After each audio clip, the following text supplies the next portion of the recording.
महाराज जी, क्या कोई ऐसा मंत्र या स्तुति है जिसे सुनकर गर्भस्थ शिशु को आध्यात्मिक बल और शुद्ध संस्कार मिल सकते हैं? भगवान के नाम कीर्तन और भगवान की लीला कथा में अपार सामर्थ्य है।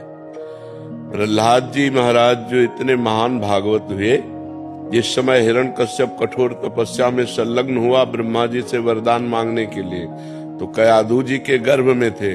उस समय देवताओं ने आक्रमण किया, क्योंकि हिरण्यकश्यप तपस्या परायण था।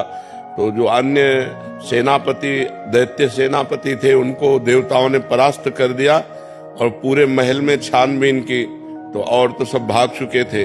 कयाधु गर्भवती थी, इनको बंदी बना लिया, हिरण्यकश्यप की पत्नी को, और बंदी बनाकर लिए जा रहे थे। तो देवर्षि नारद जी रास्ते में मिले, तो उनका कहाँ जा रहे हो? तो उनका इस के अंदर हिरण्यकश्यप का वो जब बालक पैदा होगा तो उसे मार डालूंगा मैं। उनका तुम्हारी क्या सामर्थ्य उस बालक को मार सको? ये निंदनीय कार्य करने की सोचना भी मत, छोड़ दो। तो कयाधु को छोड़ दिया।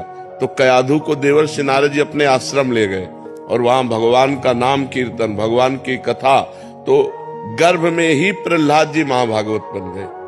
जैसे गर्भस्थ शिशु अभिमन्यु,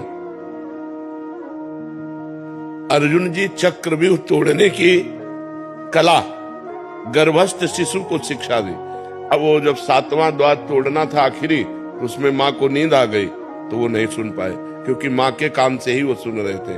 तो इससे पता चलता है कि अगर हम गर्भस्थ नारी को सात्विक भोजन पवावें, भगवान की कथा सुनावें, भगवान नाम कीर्तन करवावें, शास्त्रों का कीर्तन सुनावें, तो इससे उसका परम मंगल हो जाएगा।